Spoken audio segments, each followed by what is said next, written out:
singers! It's Justin Stoney, the founder of New York Vocal Coaching, with you today for another episode of Quick Singing Tips. Today we're standing outside the Minskoff Theater, where the Lion King will not be sleeping tonight.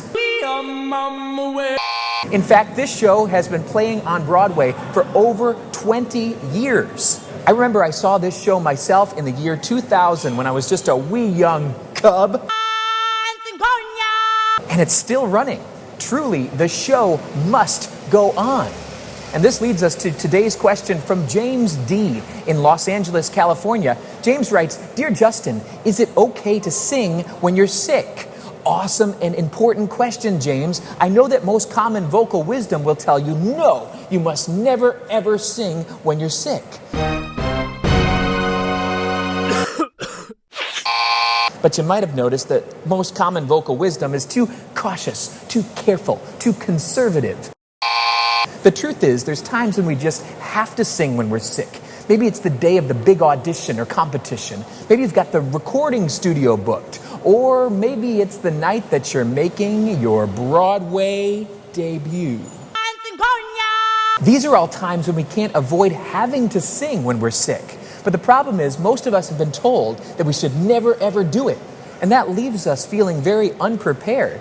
In fact, when you're sick, it's actually a great opportunity to practice or take a voice lesson. When the instrument is less than 100%, that's actually when you need your vocal technique to come through for you and save the day.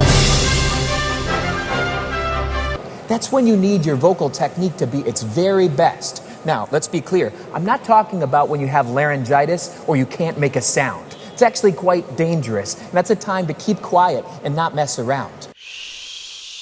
I'm talking about the common cold, when you're dealing with a stuffy nose, little sneezing, light cough, things like that.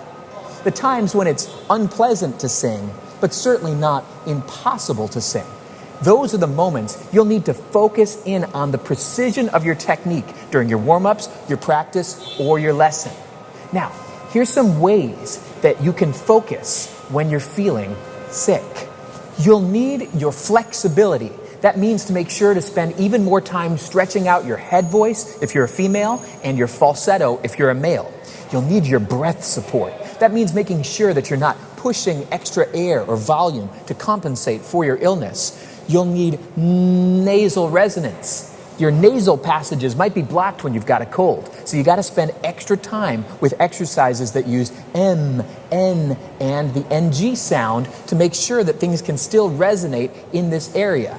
Last, listen to your body. If there's things that need to be stretched out, stretch them out.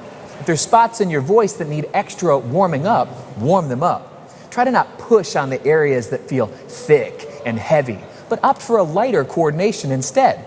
If you take the time to really make sure your technique is working extra well, you should be able to have success on those times when your big day just happens to fall on a sick day. Well, those are some quick tips for today. Here's some other ways that you and I can stay connected on the vocal journey. For voice lessons or Skype lessons with the NYVC staff, visit us at newyorkvocalcoaching.com. If you'd like a vocal course that you can do at home, check out the Voice Lessons to the World vocal course. This 12-part program takes you on a singing journey from beginner to master-level vocal exercises. You can find it at voicelessonstotheworld.com. Or if you'd like free vocal tips sent to you each day, sign up at dailyvocaltips.com.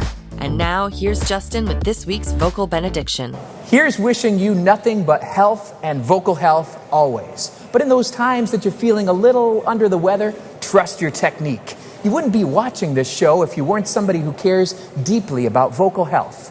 So take good care of yourself. And Hakuna Matata!